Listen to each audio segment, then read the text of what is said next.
نحمده ونصلي على رسوله الكريم اما بعد فاعوذ بالله من الشیطان الرجیم بسم اللہ الرحمن الرحیم. ناظرین السلام علیکم ورحمۃ اللہ وبرکاتہ. کوئی آپ کا سوال ہو تو آپ کر سکتے ہیں. ڈاکٹر صاحبہ یہ بتائیے کہ آج کل کئی قسم کی درود شریف پڑھی جاتی ہیں، ان میں سے ہمیں کون سی پڑھنی چاہیے؟ نبی صلی اللہ علیہ وسلم پر درود شریف پڑھنے کے کئی صیغے ہمارے ہاں مشہور ہیں. اس میں کچھ تو وہ ہیں جو آپ صلی اللہ علیہ وسلم سے ثابت ہیں، اور کچھ ایسے ہیں کہ جو لوگوں نے بعد میں خود بنا لیے ہیں. تو وہ ایسے تمام ورژن یا ایسی تمام عبارتیں جو لوگوں نے خود اس معنی کی بنائی ہیں، خواہ وہ عربی میں ہیں یا اردو میں ہیں، تو ان کو پڑھنے کی حد تک تو پڑھا جا سکتا ہے. یعنی اگر نثر میں کوئی ایسی عبارت موجود ہے جس میں آپ صلی اللہ علیہ وسلم کے لیے دعا کی گئی ہے یا آپ کی مدح کی گئی ہے یا آپ پر سلام بھیجا گیا ہے، خواہ وہ نثر میں ہو یا شعر میں، تو اس میں حرج تو کوئی نہیں. لیکن وہ چیز جو خود آپ صلی اللہ علیہ وسلم نے ہمیں سکھائی اور جو آپ کی طرف سے ہمیں ملی، اس کا مقام باقی ہر انسان کے کلام پر کہیں بلند ہے، کہیں زیادہ فائدہ مند ہے. تو وہ درود شریف جو مسنون ہے، وہ صیغہ جو آپ سے ثابت ہے، اس کا پڑھنا افضل ہے، وہی اصل درود ہے. اور باقی تو انسانوں کے خیالات یا جذبات کا اظہار ہے، خواہ وہ شعر میں ہو، خواہ وہ نثر میں ہو، خواہ وہ اردو میں ہو، خواہ پنجابی میں ہو یا کسی اور زبان میں ہو، وہ تو پھر انسانوں کے کلام ہے نا. تو جس طرح اللہ سبحانہ و تعالیٰ کے کلام کو باقی تمام انسانوں کے کلام پر فضیلت ہے، اسی طرح نبی صلی اللہ علیہ وسلم کے کلام کو بھی باقی انسانوں کے کلام پر فضیلت ہے. ایک عام شاعر کتنی بھی خوبصورت بات کرے، لیکن اللہ کے رسول صلی اللہ علیہ وسلم سے آگے تو اس کی بات نہیں ہو سکتی. ایک عام انسان کتنے بھی خوبصورت انداز میں آپ صلی اللہ علیہ وسلم کا ذکر خیر کرے، لیکن وہ اس کے برابر تو نہیں ہو سکتا جو نبی صلی اللہ علیہ وسلم نے خود ہمیں دیا.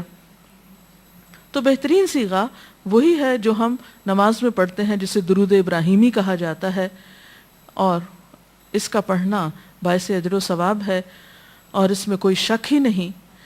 اسی طرح یہ چونکہ تھوڑا طویل ہے تو اس کو مختصر انداز میں بھی آپ پڑھ سکتے ہیں. مثلا صرف اگر آپ صلی اللہ علیہ وسلم کہہ رہے ہیں تو یہ بھی درست ہے، یہ بھی درود شریف مکمل ہے ایک طرح سے، اگرچہ مختصر ہے.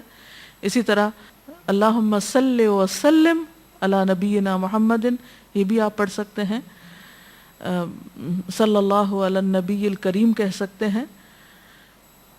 تو مختصر ہو یا درود ابراہیمی کچھ طویل شکل میں ہو، اصل چیز تو ذکر میں مشغول ہونا ہے. تعداد میٹر نہیں کرتی جتنا وہ احساس اور جذبہ اور عقیدت جو کہ درود شریف پڑھتے ہوئے آپ صلی اللہ علیہ وسلم کے لیے ہماری ہو سکتی ہے. جی کوئی اور سوال؟ بعض لوگوں کو دیکھا کیا ہے کہ درود شریف تو بہت کثرت کے ساتھ پڑھتے ہیں، لیکن فرض نماز کی طرف بالکل توجہ نہیں دی جاتی، اور ان کا کہنا یہ ہے کہ ہمارے لیے درود شریف ہی کافی ہے. تو کیا یہ ان کا طریقہ درست ہے؟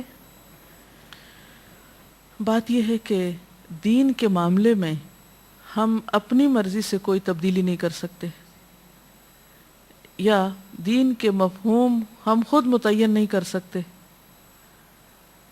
مثلا صحابہ کرام میں سے کسی نے آج تک درود شریف پڑھنے کا یہ مطلب نہیں لیا کہ وہ ان کی نمازوں کے لیے بھی کافی ہو گیا یا اب نماز کی ضرورت نہیں رہی. نماز تو فرض ہے. سب سے پہلا حساب قیامت کے دن نماز ہی کا ہوگا. حقوق اللہ میں سے سب سے پہلا حق نماز ہے. تو یہ درود شریف پڑھنا تو نبی صلی اللہ علیہ وسلم کا حق ہے، اور نماز پڑھنا اللہ کا حق ہے. اب یہ دو حقوق اپنی اپنی جگہ پر ہیں. آپ کو یہ حق نہیں دیا گیا کہ آپ ایک کا حق دیتے دیتے دوسرے کا حق مار دیں.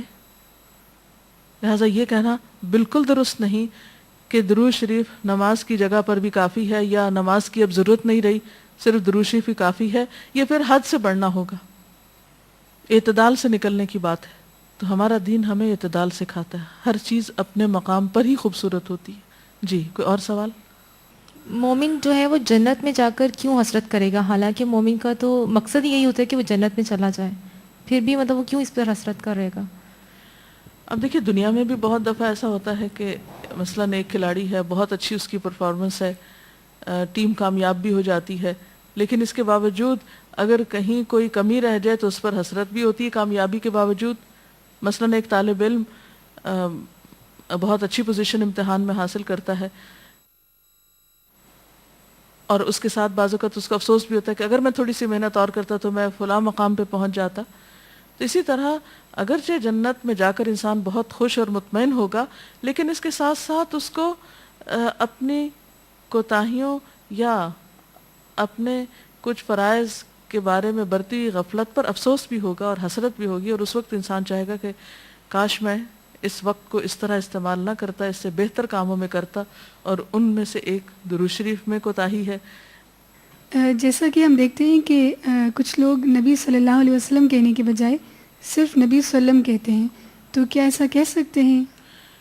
عام طور پر لوگ صلی اللہ علیہ وسلم کو مخفف کر دیتے ہیں، یعنی اس کی صرف ایبریویشن استعمال کرتے ہیں. میرے خیال میں ایسا کہنا درست نہیں. جہاں سلم کہا جا رہا ہے وہاں صلی اللہ علیہ وسلم کہنے میں کتنی دیر لگتی. میرا خیال ہے کہ سب سے آسان کام زبان استعمال کرنا ہے. دنیا کی باتوں میں ہم کبھی نہیں تھکتے. لمبی لمبی گفتگویں، ایک بات کو بار بار کرنا ہماری عام عادت میں شامل ہوتا ہے. لیکن جہاں ایسے کلام کی بات آتی ہے کہ جس کے ایک دفعہ ادا کرنے سے 10 رحمتیں ہم پر آتی، وہاں ہم بخل کر جاتے ہیں. تو سلم کہنے کے بجائے صلی اللہ علیہ وسلم ہی کہنا چاہیے، یا پھر علیہ السلام کہہ دینا چاہیے اگر بہت ہی مختصر کرنا ہے، یعنی نبی علیہ السلام جیسے بعض لوگ کہتے ہیں. لیکن بہتر تو یہی ہے کہ صلاۃ اور سلام دونوں ہی ہوں. اس کے ساتھ ہی ہمارے آج کے پروگرام کا وقت ختم ہوتا ہے. اجازت چاہتے ہیں. السلام علیکم ورحمۃ اللہ وبرکاتہ.